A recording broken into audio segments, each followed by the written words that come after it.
O patrimônio bilionário de uma das famílias mais poderosas do país pode ter passado longe das autoridades brasileiras.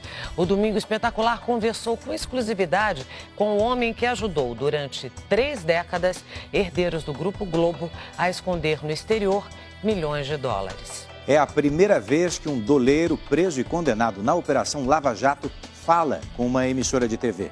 Ele revela os bastidores das remessas de dinheiro vivo à emissora carioca e como os irmãos Marinho conseguiram driblar a fiscalização e sonegar impostos.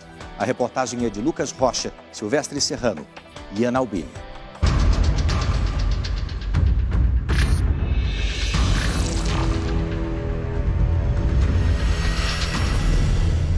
Ele sempre foi pago para viver nas sombras. Usou o talento com números para esconder e lavar dinheiro da corrupção no Brasil. Mínimo era $1 milhão por dia. No movimento já básico era $1 milhão por dia.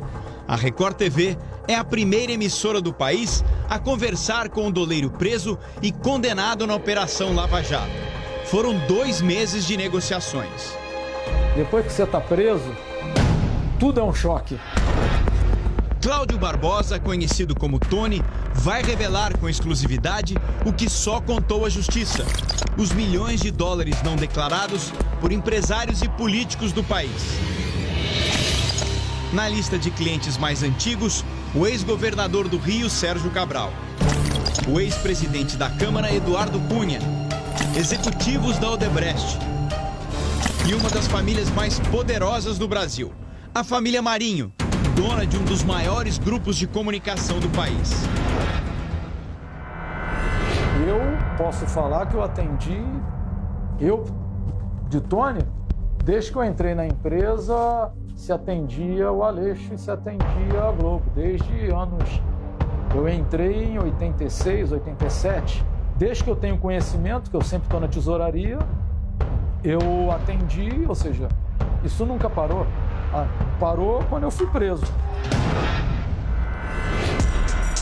O Domingo Espetacular mostra agora quem é o doleiro que sabe como ninguém esconder o dinheiro sujo. Ele é o homem escolhido por 2 herdeiros do Grupo Globo para fazer negócios. A lavagem de dinheiro para a emissora carioca era sistemática e os valores não eram pequenos, o que mostra que a operação não era para o executivo, e sim para a empresa. Os valores, ele não me chamava para pedir $10 mil, referente em reais. Então eram sempre valores de $200 mil, $300 mil em real. Normalmente era R$500 mil, R$1 milhão. O período disso,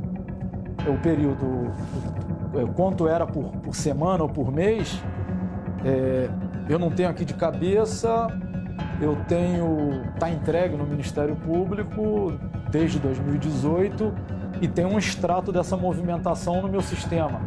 Então eu não lembro aqui quanto era de cabeça, mas vamos lá, a cada 10 dias eram $300 mil. Posso falar que era assim. O nosso encontro é no escritório de advocacia no centro do Rio de Janeiro. Tony chegou ao local da entrevista de metrô. Situação incomum para quem movimentava $1 milhão por dia, ou R$5 milhões. A tornozeleira eletrônica está sempre coberta. O homem nascido no interior do Rio é discreto, perfil ideal para uma profissão que ele mesmo escolheu 30 anos atrás. Viver no anonimato foi mais do que uma exigência, uma necessidade. Encontrar clientes ou fazer novas amizades sempre foi considerado um risco calculado para a carreira do doleiro. Mas Tony, como é conhecido no obscuro mundo do mercado financeiro paralelo, manteve disciplina rígida para se afastar das pessoas. Agora, a única opção para não ser reconhecido nas ruas pelos crimes que cometeu e que paga até hoje. Ele ainda era um estudante de economia quando conseguiu um emprego em uma corretora de valores no Rio de Janeiro.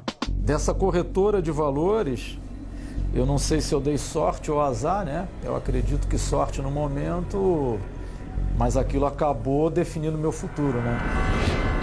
Tony deixou os estudos e mergulhou fundo no mercado paralelo de câmbio. Era início dos anos de 1980. Foi com a ajuda de Dario Messer que Tony prosperou. Messer, conhecido como o doleiro dos doleiros, gostava de circular em festas de milionários cariocas. Era assim que ele conquistava os clientes. Um deles tinha um tratamento especial, a família Marinho. Nesse ambiente, as negociações são feitas entre intermediários. Nas transações ilegais, o verdadeiro cliente não aparece e o doleiro não mostra o rosto. São usadas pessoas de confiança, principalmente para preservar a identidade de quem quer esconder muito dinheiro. Eu não conheço a família Marinho, nem ela quer me conhecer. Roberto Irineu Marinho, presidente do Conselho de Administração do Grupo Globo, e João Roberto Marinho, vice-presidente do grupo, nomearam José Aleixo, ex-diretor financeiro do grupo, para um negócio clandestino.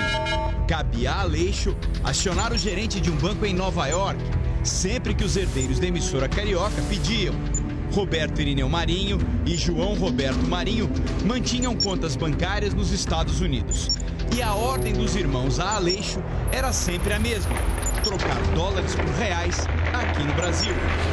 Eu tenho a pessoa de Nova York que controla a conta corrente no exterior, que tem acesso às offshore, às empresas no exterior. E eu tenho a pessoa no Rio de Janeiro, estou falando antes de eu ser preso, 2017, a pessoa que tinha que receber os reais. Eu tinha que entregar para alguém o dinheiro. Esse dinheiro, por acaso, era um ex-diretor da Globo, tá? Anteriormente, como falou o Dario Messer, a gente entregava na Rede Globo. Eu sabia que ele era um executivo da TV Globo. A sede da emissora foi endereço fixo das entregas dos doleiros até o ano de 2003. Tony tinha uma exigência: deixar das mãos de Aleixo os dólares da família Marinho. Quando ele desporta, é numa sala. Então a gente sempre... Eu não aceito garagem. Garagem parece coisa de traficante, eu não aceito garagem. A entrega na garagem não existe, isso é coisa de televisão ou traficante. Eu entrego em sala.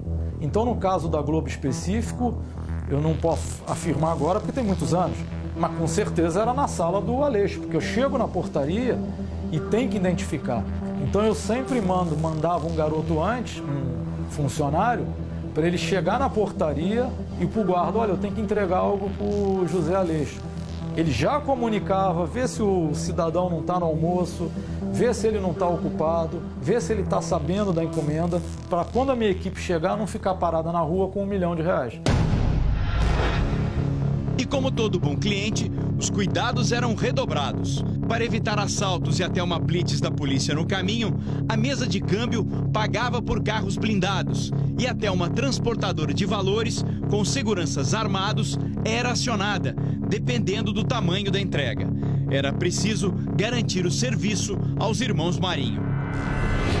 Eu tinha para entregar dinheiro, normalmente, uma transportadora de valores.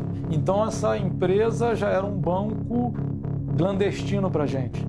Então eu guardava dinheiro lá e ela fazia as entregas para mim. Então eu tinha essa opção que a gente passou a usar. Eu tinha a opção de seguranças meus com rapazes meus. Só que a gente não usava mochila, pasta. O que está na mão, pode qualquer ladrão de rua te assaltar e de repente ter R$1 milhão. Então a gente delimitava o risco. Se eu tenho uma entrega de R$1 milhão no centro do Rio, eu dividia em 3 vezes. E eu fazia com dinheiro na perna dos portadores. Eles punham aí essas meias grandes, põem o dinheiro na perna e ali ele tem em cada perna R$200 mil. Então, ou seja, 2 pernadas você já entregou 400 mil. Isso no centro do Rio. Se fosse dinheiro como São Conrado, a transportadora... São Conrado era o endereço do então diretor financeiro do Grupo Globo, José Aleixo. A partir de 2003, as remessas de dinheiro passam a ser entregues na casa de Aleixo. Foi neste ano que toda a estrutura usada para atender a família Marinho se mudou para o Uruguai. O controle e a fiscalização sobre o sistema financeiro estavam cada vez mais rigorosos no Brasil. Montar uma mesa de câmbio em Montevidéu foi a saída para manter os negócios e a clientela. Tinha essa impressão que no Uruguai você faz tudo. E normalmente você chega no Uruguai, metade é advogado, metade é doleiro. Então a gente estava bem à vontade. Tony entregou à justiça, em acordo de delação premiada, um computador com os extratos das operações com a família Marinho. São comprovantes de entregas de dinheiro na casa de Aleixo. O diretor faleceu em 2018.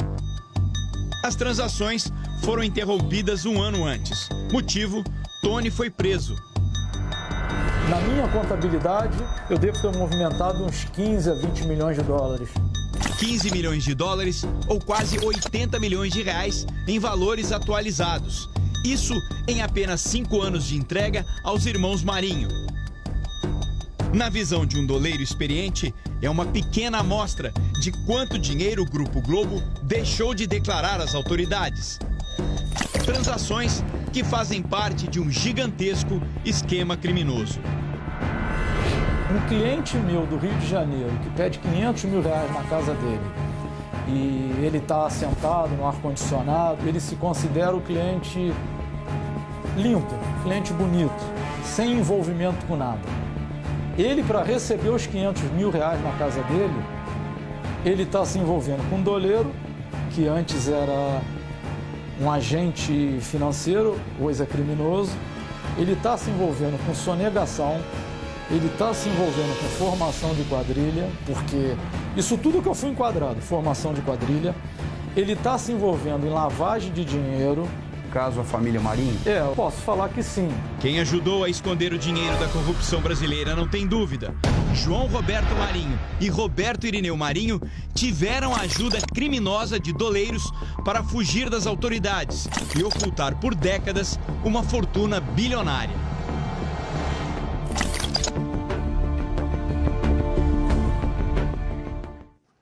Nós procuramos a TV Globo, mas a empresa não respondeu à reportagem. As defesas do ex-governador Sérgio Cabral e do ex-deputado Eduardo Cunha também não se manifestaram. A construtora Odebrecht disse que colabora com as autoridades desde 2016. A empresa diz também que fez acordos no Brasil e nos Estados Unidos com autoridades e que tem hoje controles internos rigorosos que reforçam o seu compromisso com a ética, a integridade e a transparência.